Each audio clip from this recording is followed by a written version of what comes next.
नमस्कार किसान भाइयों, आप सभी को केएन मौर्य का नमस्कार और आप देख रहे हैं जहर मुक्त खेती। जैसा कि कुछ कल परसों लोगों ने फोन किया था कि सर गेहूं की कटाई जोरों पे है। आप देख रहे हैं चारों तरफ गेहूं कट रहा है, काफी तेजी से गेहूं के कटाई का और मड़ाई का काम चल रहा है। अब हर किसान सोच रहा है कि गर्मियां जो चल रही हैं इसमें कौन सी ऐसी फसल लगाई जाए कि बरसात में जाकर के बहुत बढ़िया पैसा दे। तो आज मैं उसी संबंध में एक बहुत ही बढ़िया वीडियो लेके आया हूं।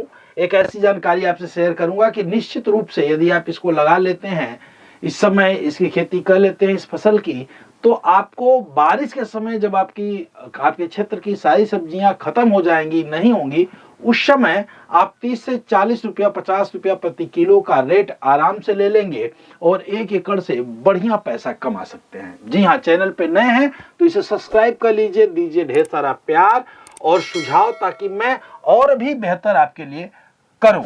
मैं हमेशा वीडियो वही बनाता हूं जो हमारे किसान करके बताते हैं या खुद करता हूं। आइए बात करें, बारिश का समय आने वाला है किसान भाइयों।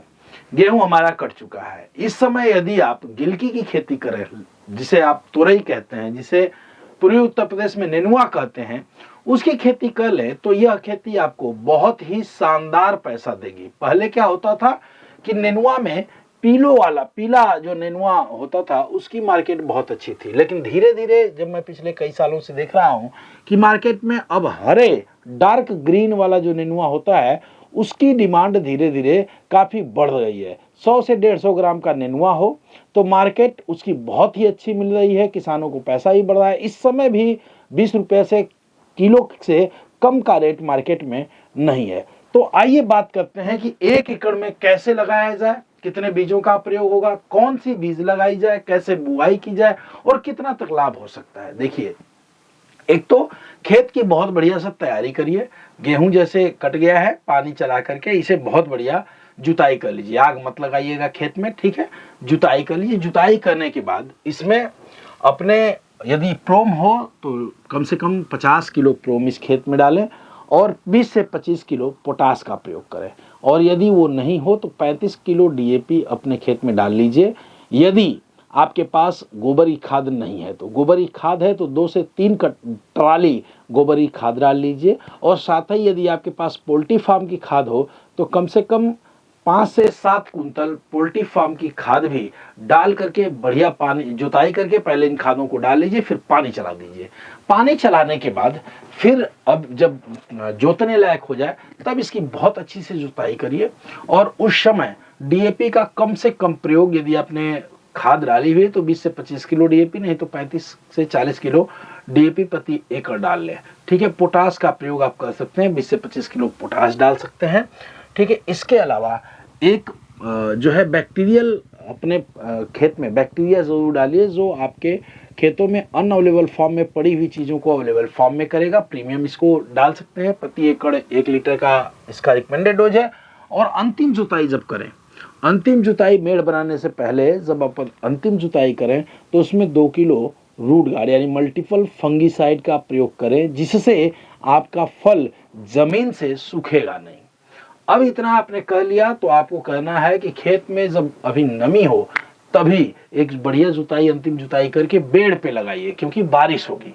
तो पहला काम ये करेंगे कि बारिश में पानी निकलने की व्यवस्था आपके खेत में बहुत अच्छी होनी चाहिए, यानी आपके खेत में बारिश हो तो पानी आराम से आपके खेत से निकल जाए।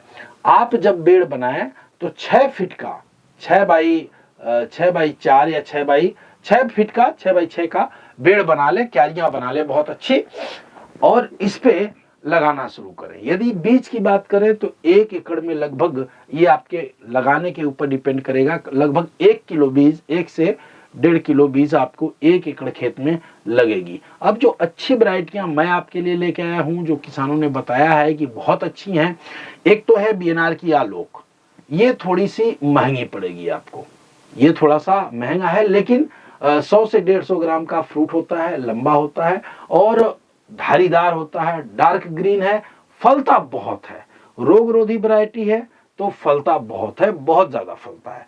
दूसरा बायोसिट्स की नैना है, नैना भी धारी वाली तोरई है और ये भी ग्रीन है, डार्क ग्रीन है, ये भी फल बहुत अच्छी लगती है, लगाती है, फल भी बहुत अच्छे लगते हैं और हमारे बहुत सारे किसान हैं जो इसका जो है बुआई करते हैं।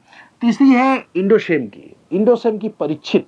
ये तीनों वैरायटियां रोगरोधी हैं, जहां तक मैं जानता हूं ये तीनों वैरायटियां रोगरोधी हैं और तीनों वैरायटियों का प्रयोग आप अपने खेत की बुआई में कर सकते हैं।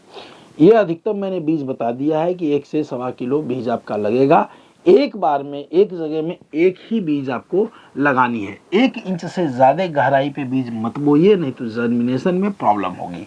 दूसरी चीज, जब बुआई करेंगे तो बोना कैसे है, 3x6 यानी पौधे से पौधे की दूरी मात्र 3 फीट रखनी है और नाली से नाली की दूरी यानी मेड़ से मेड़ की दूरी 6 फीट रखनी है। 3x6 पे आप बुआई कर लें। इसके बाद एक बार में एक ही बीज लगाएं और बुआई करने के बाद जब आपको लगे कि आपके खेत में नमी नहीं है तो जब पानी आप चलाएं तो पानी चलाते समय ध्यान दें कि पौधा आपका पूरा नाली पूरी डूबे ना, यानी पानी आपको इतना ही चलाना है कि उस क्यारी जिस पे आपने बो रखा है बीज 4 अंगुल यानी ये जो है 4 अंगुल नीचे तक ही पानी रहे।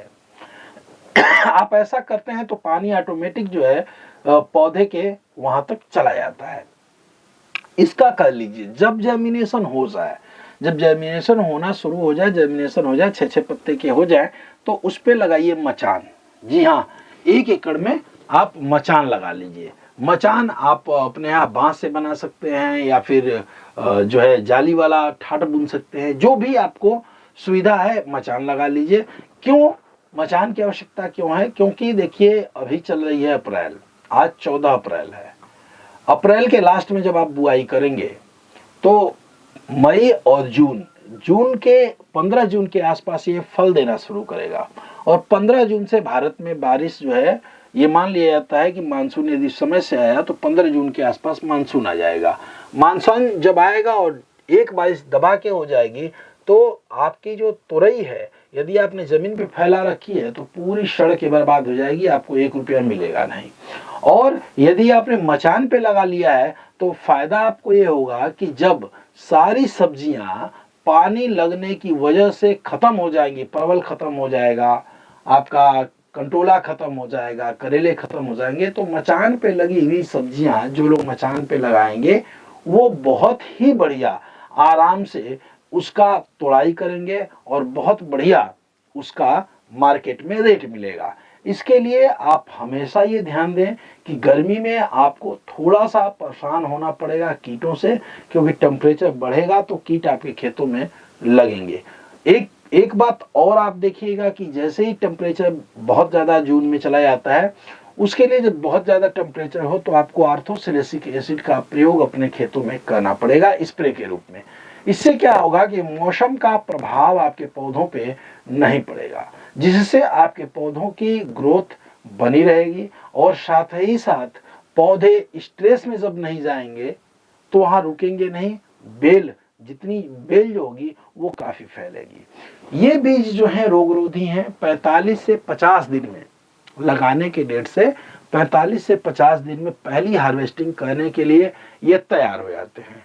इनके जो फल है वो बड़े अच्छे होते हैं और हर तीसरे दिन तोड़ने के लिए ये तैयार रहते हैं। बहुत अच्छा और शानदार बीज है ये। दूसरी चीज, जब आप 2-3 तोड़ाई कर लें तो आयरन, बोरान और कैल्शियम का प्रयोग पानी के रूप में पानी के साथ दें और साथ ही ऊपर से स्प्रे भी करें, क्योंकि पौधे को आप जितनी खुराक अच्छी देंगे उतनी ही फसल भी आपको अच्छी मिलेगी। कोई दिक्कत होती है 9236114711 पे आप हमें फोन कर सकते हैं ताकि मैं आपकी यथाउचित हेल्प कर सकूं। ये वीडियो कैसी लगी जरूर बताइएगा। जय हिंद, जय भारत।